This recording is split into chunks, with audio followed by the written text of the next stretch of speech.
ಬೃಹತ್ ಪ್ರತಿಭಟನೆ. ಮಹಿಳಾ ಮೀಸಲಾತಿ ವಿಚಾರಕ್ಕೆ ಕಾಂಗ್ರೆಸ್ ವಿರುದ್ಧ ಆಕ್ರೋಶ. ಮಹಿಳಾ ಮೀಸಲಾತಿ ಮಸೂದೆಗೆ ಕಾಂಗ್ರೆಸ್ ವಿರೋಧ ವ್ಯಕ್ತಪಡಿಸಿದೆ ಎಂದು ಆರೋಪಿಸಿ ಬಿಜೆಪಿ ಕಾರ್ಯಕರ್ತರು ಶಿಡ್ಲಘಟ್ಟ ನಗರದಲ್ಲಿ ಬೃಹತ್ ಪ್ರತಿಭಟನೆ ನಡೆಸಿದರು.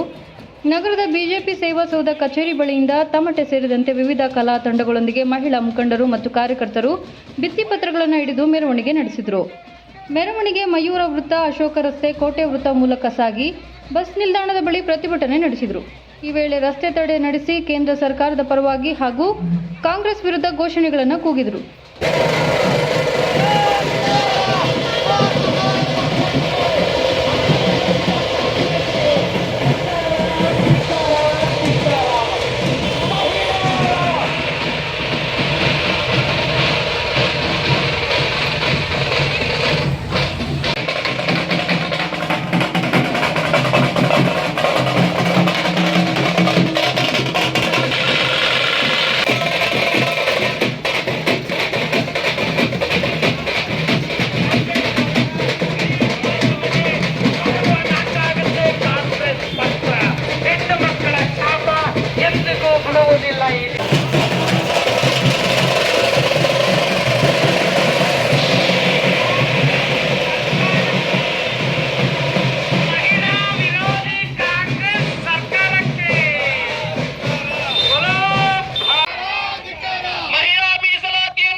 ಮುನ್ನುಡ್ತಾ ಇವತ್ತೇನು ಮಹಿಳೆಯರಿಗೆ ಸಮಾನ ಹಕ್ಕು ಕೊಡಬೇಕು, ಅವರಿಗೆ 33% ತರಬೇಕಂತಕ್ಕಂಥ ಬಿಲ್ನ ಏನು ಮಂಡಿಸಿದ್ರು. ಆ ಬಿಲ್ನ ವೋಟ್ ಹಾಕಿದಾಗ ಬಿಜೆಪಿ ಸೋತವಾಗ ರಾಹುಲ್ ಗಾಂಧಿ ಅವರ ತಂಗಿಯ ಮುಖದಲ್ಲಿ ಅರಳ್ತಾ ಇತ್ತು ನಗು, ನಗ್ತಾ ಇದ್ರಲ್ಲ, ದೇಶ ಎಲ್ಲ ನೋಡ್ತಾ ಇದೆ. ಯಾಕಂತ ಹೇಳಿದ್ರೆ ಕಾಂಗ್ರೆಸ್ ನಲ್ಲಿ ಈ ಬಾರಿ ಕರ್ನಾಟಕದಲ್ಲಿ 136 ಸೀಟ್ ಬಂದಿದೆ. ಕಾರಣ ಅಂತ ಹೇಳಿದ್ರೆ ಹೆಣ್ಮಕ್ಳಿಗೆ ಮಕ್ಮಾಲ್ ಟೋಪಿ ಹಾಕಿದೆ, ಹೆಣ್ಮಕ್ಳಿಗೆ 2,000 ರೂಪಾಯಿ ಕೊಡ್ತೀವಿ ಅಂತ ಹೇಳೋರು, ಹೆಣ್ಮಕ್ಳಿಗೆ ಬಸ್ ಫ್ರೀ ಅಂತ ಹೇಳೋರು, ಹೆಣ್ಮಕ್ಳಿಗೆ ಬಿಟ್ಟಿ ಕೊಟ್ರೆ ಸಾಕು ಅವರಿಗೆ ಓಟ್ ಹಾಕ್ತಾ ಇರತಕ್ಕಂತ ಮನೋಭಾವದಲ್ಲಿ ಕಾಂಗ್ರೆಸ್ ಏನಿದೆ ಇವತ್ತು ಅದು ಅವ್ರ ಮುಖವಾಡ ಕಳಚಿ ಬಿಟ್ಟಿದೆ. ಪಾರ್ಲಿಮೆಂಟ್ ಅಲ್ಲಿ ಅವರಲ್ಲಿ ಮಾಡಿರ್ತಕ್ಕಂಥ ಕಾಂಗ್ರೆಸ್ ದ್ರೋಹ, ಮಹಿಳೆಯರಿಗೆ ದ್ರೋಹ, ಭಾರತಕ್ಕೆ ಮಾಡತಕ್ಕಂಥ ದ್ರೋಹ ಕಾಂಗ್ರೆಸ್ ಇವತ್ತು ಅವ್ರ ಮುಖವಾಡ ಕಳಚಿ ಬಿಟ್ಟಿದೆ. ಹಂಗಾಗಿ ಇಡೀ ದೇಶದಲ್ಲಿ ಹೆಣ್ಮಕ್ಳು ಇವತ್ತು ತಿರುಗಿ ಬೀಳ್ತಾರೆ. ಮುಂಬರುವ ದಿನಗಳಲ್ಲಿ ಅವರಿಗೆ ತಕ್ಕ ಪಾಠ ಕಲಿಸ್ಕೊಡ್ತಾರೆ. ಮುಂಬರುವ ಚುನಾವಣೆಗಳಲ್ಲಿ ಒಂದು ಕಡೆ ಮೋದಿಜಿಯವರ ಶಕ್ತಿ ತುಂಬಿ ಯಾರು ಓಟ್ ಬೇಕಾಗಿರ್ತಕ್ಕಂಥ ಒಂದು ಅವರ ಓಟನ್ನ ಹಾಕಿ ಅವ್ರನ್ನ ಈ ಮೆಜಾರಿಟಿಯನ್ನ ಕೊಟ್ಟು ಮುಂಬರುವ ದಿನಗಳಲ್ಲಿ ಮಹಿಳಾ ಮೀಸಲಾತಿ 33% ಇಡೀ ಭಾರತದಲ್ಲಿ ನಾರಿ ಶಕ್ತಿಯನ್ನ ತೋರಿಸ್ಕೊಡ್ತಕ್ಕಂಥ ಕೆಲಸ ಮಾಡ್ತಾರೆ. ತಕ್ಕ ಪಾಠ ಕಲಿಸ್ಕೊಡೋದಕ್ಕೆ ಇವತ್ತು ಮಹಿಳೆಯರು ಇಡೀ ನಮ್ಮ ಚಿಕ್ಕಬಳ್ಳಾಪುರ ಜಿಲ್ಲೆಯಲ್ಲಿ ಎಲ್ಲಾ ತಾಲೂಕುಗಳಲ್ಲಿ ಇಡೀ ಕರ್ನಾಟಕದಲ್ಲಿ ಇವತ್ತು ಅವರ ಮೇಲೆ ಧ್ವನಿ ಎತ್ತಿ ಕಾಂಗ್ರೆಸ್ ಮೇಲೆ ತಿರುಗಿ ಬೀಳ್ತಕ್ಕಂಥ ಕಾರ್ಯಕ್ರಮ ಮಾಡ್ತಾ ಇದೆ. ಮಹಿಳೆಯರಿಗೆ ಈಗಾದ್ರೂ ಅವರು ಎಚ್ಚೆತ್ಕೋಬೇಕು, ಕಾಂಗ್ರೆಸ್ಗೆ ತಕ್ಕ ಪಾಠ ಕಳಬೇಕು. ಮುಂದಿನ ದಿವಸದಲ್ಲಿ ಬಿಲ್ ತಂದು 33% ಕೊಡುವರುವ ಹೋರಾಟ ಕೊಡಬೇಕು. ಮುಂದಿನ ದಿನಗಳಲ್ಲಿ ಮೋದಿಜಿಯವರ ಕನಸಿದೆ ಮಹಿಳೆಯರಿಗೆ.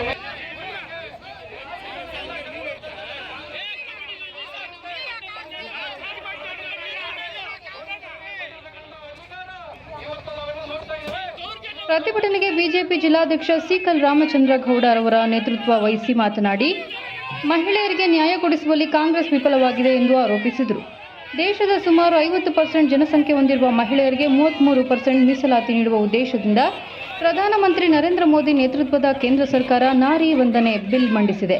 ಆದರೆ ಕಾಂಗ್ರೆಸ್ ಪಕ್ಷ ಈ ಮಸೂದೆಗೆ ವಿರೋಧ ವ್ಯಕ್ತಪಡಿಸುವ ಮೂಲಕ ಮಹಿಳೆಯರ ಹಕ್ಕುಗಳನ್ನು ನಿರ್ಲಕ್ಷಿಸಿದೆ ಎಂದು ಟೀಕಿಸಿದರು. ಮುಂಬರುವ ಚುನಾವಣೆಯಲ್ಲಿ ಮಹಿಳೆಯರು ಕಾಂಗ್ರೆಸ್ಗೆ ತಕ್ಕ ಪಾಠ ಕಲಿಸುತ್ತಾರೆ ಎಂದು ಅವರು ವಿಶ್ವಾಸ ವ್ಯಕ್ತಪಡಿಸಿದರು. ದ್ರೋಹ ಭಾರತದಲ್ಲಿ ನಮ್ಮ ಸಂವಿಧಾನ ಶಿಲ್ಪಿ ಅಂಬೇಡ್ಕರ್ ಜಿಯವರು ಸತತ ಪ್ರಯತ್ನ ಮಾಡಿದ್ರು. ಕಾಂಗ್ರೆಸ್ ಅವರು ಅವತ್ತು ಕೂಡ ಅವರಿಗೆ ಮೀಸಲಾತಿ ಮಾಡೋದಕ್ಕೆ ಬಿಟ್ಟಿರಲಿಲ್ಲ. ಈ ರೀತಿ ಏನು ಮೋದಿಜಿಯವರ ಕನಸಿದೆ ವಿಕಸಿತ ಭಾರತ ಆಗಬೇಕು, ಹೆಣ್ಮಕ್ಳಿಗೆ 33% ಕೊಡಲೇಬೇಕಂತಕ್ಕಂಥ ಏನು ಹೋರಾಟ ಕೊಟ್ಟರು, ಅದಕ್ಕೆ ಇಂಡಿ ಕೂಟ ಹಾಗೂ ಕಾಂಗ್ರೆಸ್ ಕೂಟ ದೊಡ್ಡ ಮಟ್ಟಕ್ಕೆ ವಿರೋಧ ಮಾಡಿ ಪಾರ್ಲಿಮೆಂಟ್ ಅಲ್ಲಿ ಬಿಲ್ ನ ಅವರು ಫೈಲ್ ಮಾಡಿದ್ದಾರೆ. ಅದರ ಬಗ್ಗೆ ಇಡೀ ದೇಶದಲ್ಲಿ ಹೋರಾಟ ನಡೀತದೆ. ಅದೇ ರೀತಿ ಚಿಕ್ಕಬಳ್ಳಾಪುರ ಜಿಲ್ಲೆಯಲ್ಲಿ ಕೂಡ ಎಲ್ಲಾ ತಾಲೂಕುಗಳಲ್ಲಿ ಕೂಡ ಇವತ್ತು ಹೋರಾಟ ಸತತವಾಗಿ ಮಾಡ್ತಾ ಇದ್ದಾರೆ. ಇವತ್ತು ನಾವು ಕೂಡ ಇವತ್ತು ಸಾಕಷ್ಟು ಹೆಣ್ಮಕ್ಳ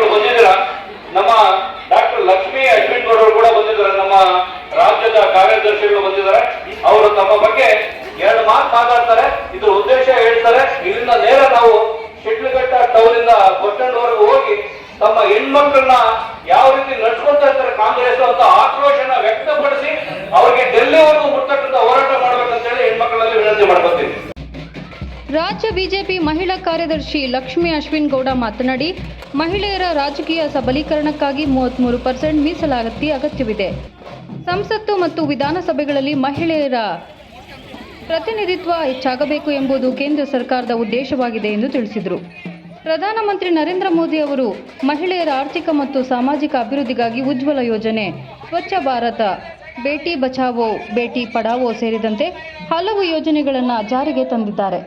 ಇದೀಗ ರಾಜಕೀಯ ಕ್ಷೇತ್ರದಲ್ಲೂ ಮಹಿಳೆಯರಿಗೆ ಅವಕಾಶ ಕಲ್ಪಿಸಲು ಮೀಸಲಾತಿ ತರಲು ಪ್ರಯತ್ನಿಸಲಾಗುತ್ತಿದೆ ಎಂದು ಹೇಳಿದರು. ನಾವು ಪ್ರತಿಭಟನೆಯನ್ನ ಇಟ್ಕೊಂಡಿರೋ ಉದ್ದೇಶ ಏನು ಅಂತಂದ್ರೆ, ನರೇಂದ್ರ ಮೋದಿಜಿಯವರ ನೇತೃತ್ವದ ಪ್ರಚಂಡ ನೇತೃತ್ವದ ಸರ್ಕಾರ, ಬಿಜೆಪಿ ಸರ್ಕಾರ ನಮ್ಮ ದೇಶದ 50% ಇರೋ ಮಹಿಳೆಯರಿಗೆ ಮೀಸಲಾತಿಯನ್ನ ಕೊಡಬೇಕು. 50% ಇರೋ ಮಹಿಳೆಯರಿಗೆ 33% ಮೀಸಲಾತಿಯನ್ನ ನಮ್ಮ ದೇಶದ ಲೋಕಸಭೆಗಳಲ್ಲಿ, ವಿಧಾನಸಭೆಗಳಲ್ಲಿ, ರಾಜ್ಯದ ವಿಧಾನಸಭೆಗಳಲ್ಲಿ ಕೊಡಬೇಕು. 33% ಮಹಿಳಾ ಮಣಿಗಳು ಬಂದು ಮನೆಯಲ್ಲಷ್ಟೇ ಅಲ್ಲ, ರಾಜಕಾರಣದಲ್ಲೂ ಬಂದು, ರಾಜಕೀಯ ಮುಖ್ಯವಾಹಿನಿಗೆ ಬಂದು, ಶಾಸನ ಸಭೆಗಳಲ್ಲಿ, ಸಂಸತ್ತುಗಳಲ್ಲಿ ಅವರ ಒಂದು ಧ್ವನಿ ಮೊಳಗಬೇಕು. ಅವರು ಕೂಡ ಅವರು ಕಂಡಂತಹ ವಿಕಸಿತ ಭಾರತದ ಒಂದು ಕಲ್ಪನೆಗೆ ಅಡಿಪಾಯ ಆಗಬೇಕು ಅನ್ನುವಂತಹ ಒಂದು ಸದುದ್ದೇಶದಿಂದ ಮಹಿಳಾ ಮೀಸಲಾತಿ ಬಿಲ್ ಅನ್ನ ಅವರು ನಾರಿ ವಂದನೆ ಅಂತ ಕರೆದರು. ಬಿಲ್ ಅಂತ ಕರೆದಿಲ್ಲ. ಅದು ನರೇಂದ್ರ ಮೋದಿಜಿಯವರಿಗೆ ಒಂದು ಬಿಲ್ ಅಲ್ಲ, ಅಥವಾ ಕಾಗದ ಮೇಲಿರೋ ಅಕ್ಷರ ಅಲ್ಲ. ಅದೊಂದು ಧ್ವನಿ, ಅದೊಂದು ನಾಡಿ ಮಿಡಿತ, ಅದೊಂದು ಮಂತ್ರ. ಅಂದ್ರೆ ನಾವು ಮಹಿಳಾ ಮೀಸಲಾತಿಯನ್ನು ತರಬೇಕು, ಮಹಿಳೆಯರಿಗೆ ರಾಜಕೀಯ ಮುಖ್ಯವಾಹಿನಿಗೆ ತಂದು ಅವರನ್ನ ಅಭಿವೃದ್ಧಿಗೊಳಿಸಬೇಕು, ರಾಜಕೀಯವಾಗಿ ಕೂಡ ಅಭಿವೃದ್ಧಿಗೊಳಿಸಬೇಕು. ದಯವಿಟ್ಟು ಕೇಳಿಸ್ಕೊಳ್ಳೆ. ಆರ್ಥಿಕವಾಗಿ ಸಬಲೀಕರಣ ಆಗಬೇಕು ಅಂತ ಹಲವಾರು ಕಾರ್ಯಕ್ರಮಗಳನ್ನ ಮಾಡ್ಕೊಂಡಿದ್ದಾರೆ. ನಿಮ್ಗೆಲ್ಲ ಗೊತ್ತಿದೆ, ಗ್ಯಾಸ್ ಕನೆಕ್ಷನ್ಸ್ ಬಂದಿದ್ಯಾ? LPG ಗ್ಯಾಸ್ ಕನೆಕ್ಷನ್ಸ್ ಕೊಟ್ಟಿದ್ದಾರೆ ಉಜ್ವಲ ಯೋಜನೆ ಅಡಿಯಲ್ಲಿ. ಟಾಯ್ಲೆಟ್ಸ್ ಗಳನ್ನ ಕಟ್ಕೊಂಡಿದ್ದಾರೆ ಸ್ವಚ್ಛ ಭಾರತ ಯೋಜನೆ ಅಡಿಯಲ್ಲಿ. ಪ್ರಧಾನಮಂತ್ರಿ ನಾರಿ ವಂದನೆ ಅನ್ನೋದನ್ನ ಇವಾಗ ತಂದಿದ್ದಾರೆ, ರಾಜಕಾರಣವಾಗಿ ನಿಮಗೆ ಮೀಸಲಾತಿಯನ್ನು ತರಬೇಕು ಅಂತ. ಹಲವಾರು ಸುಕನ್ಯಾ ಸಮೃದ್ಧಿ ಯೋಜನೆಯನ್ನ ತಂದಿದ್ದಾರೆ, ಹೆಣ್ಮಕ್ಳಿಗೋಸ್ಕರ ಬೇಟಿ ಬಚಾವೋ ಬೇಟಿ ಪಢಾವೋ ಯೋಜನೆಯನ್ನ ತಂದಿದ್ದಾರೆ. ಇದರಿಂದ ಸಾಮಾಜಿಕವಾಗಿ, ಆರ್ಥಿಕವಾಗಿ ಮಹಿಳೆಯರ ಸಬಲೀಕರಣ ಆಗುತ್ತೆ. ಆದ್ರೆ ರಾಜಕೀಯ ಸಬಲೀಕರಣ ಆಗಬೇಕು ಅಂದ್ರೆ ಆಕೆಗೆ 33% ಮೀಸಲಾತಿಯನ್ನು ತರಬೇಕು ಅಂತ ಹೊರಟಾಗ ಕಾಂಗ್ರೆಸ್ ಪಕ್ಷ ತನ್ನ ಒಂದು ದುಷ್ಟ ಬುದ್ಧಿ, ಸ್ವಾರ್ಥ ಬುದ್ಧಿಯಿಂದ ಮಹಿಳಾ ಮೀಸಲಾತಿ ಬಿಲ್ಗೆ ಅಡ್ಡಲಾಗಿ ನಿಂತ್ಕೊಂಡಿದೆ. ಇಡೀ ಒಕ್ಕೂಟದ ಜೊತೆ ಸೇರ್ಕೊಂಡು 10 ಸಣ್ಣ ಪುಟ್ಟ ಪಕ್ಷಗಳೆಲ್ಲ ಸೇರ್ಕೊಂಡು ವಿರೋಧವಾಗಿ ನಿಂತಿದೆ. ಅಂದ್ರೆ ನಾಚಿಕೆ ಆಗ್ಬೇಕು ಅವ್ರಿಗೆ. ಒಬ್ಬ ಮಹಿಳಾ ಶಕ್ತಿಯನ್ನ ನಾವು ಸಬಲೀಕರಣ ಮಾಡ್ತೀವಿ, ರಾಜಕೀಯವಾಗಿ ತರ್ತೀವಿ ಅಂದಾಗ ಸಹಕಾರ ಮಾಡಬಹುದಾಗಿತ್ತು. ರಾಜಕಾರಣ ಎಲ್ಲ ಹೋಗ್ತಾ ಒಂದ್ ಕಡೆ. ಅಂದ್ರೆ ಮಹಿಳಾ ಮೀಸಲಾತಿ ಬಿಲ್ ಬಂದ್ರೆ ಬರೀ ಬಿಜೆಪಿ ನಾಯಕರಿಗಷ್ಟೇ ಅವಕಾಶ ಸಿಗಲ್ಲ. ಕಾಂಗ್ರೆಸ್, ಬೇರೆ ಪಕ್ಷದಲ್ಲಿರೋ ಎಲ್ಲ ಹೆಣ್ಮಕ್ಳಿಗೂ ಅವಕಾಶ ಸಿಗುತ್ತೆ. ಹೀಗೆ ಮಾಡೋದ್ರ ಮುಖಾಂತರ ಅವ್ರ ಪಕ್ಷದಲ್ಲಿರೋ ನಾರಿ ಮಹಿಳೆಯರಿಗೂ ಕೂಡ ಅವರು ಮೋಸ ಮಾಡಿದ್ದಾರೆ. ಮತ್ತೆ ಇಡೀ ದೇಶದ 50% ಮಹಿಳೆಯರಿಗೂ ಕೂಡ ಮೋಸ ಮಾಡಿದ್ದಾರೆ. ಅವ್ರಿಗೆ ಅವ್ರ ಪಕ್ಷದ ರಾಜಕೀಯನೇ ಮುಖ್ಯ, ಅವ್ರ ಷಡ್ಯಂತ್ರಗಳೇ ಮುಖ್ಯ. ಅದ್ರ ಆಚೆಗೆ ಎದ್ದು ಮಹಿಳಾ ಇಚ್ಛಾಶಕ್ತಿ, ಒಂದು ರಾಷ್ಟ್ರೀಯ ಇಚ್ಛಾಶಕ್ತಿ ಬೇಕಲ್ಲ, ಒಂದು ಉನ್ನತವಾದಂತಹ ಒಂದು ನಿರ್ಧಾರ ತೆಗೆದುಕೊಳ್ಬೇಕು ಅಂದ್ರೆ ಅಂತರದ್ದು ನೇತೃತ್ವ ಕಾಂಗ್ರೆಸ್ ಪಕ್ಷಕ್ಕಿಲ್ಲ. ಅದನ್ನ ಧಿಕ್ಕರಿಸಿ ನಾವು ಇವತ್ತು ಪ್ರತಿಭಟನೆ ಮಾಡ್ತಾ ಇದ್ದೀವಿ. ಮಹಿಳಾ ಮೀಸಲಾತಿ ಬಿಲ್, ನಾರಿ ವಂದನೆ ಇಲ್ಲಿ ಜಾರಿಯಾಗುವುದಕ್ಕೂ ನಾವು ಈ ಹೋರಾಟ ಮಾಡೋಣ ಅಂತ ನೀವೆಲ್ಲರಿಗೂ ಹೇಳ್ತಾ, ನೀವೆಲ್ಲರೂ ಒಗ್ಗಟ್ಟಿನಿಂದ ಭಾಗವಹಿಸಿ ಇದನ್ನ ಯಶಸ್ವಿಗೊಳಿಸಬೇಕು ಅಂತ ಹೇಳ್ತಾ ನಾನು 2 ಮಾತನ್ನ ಮುಗಿಸ್ತಾ ಇದ್ದೇನೆ. ಭಾರತ್ ಮಾತಾ ಕಿ ಒಂದೇ ಒಂದೇ ಒಂದೇ.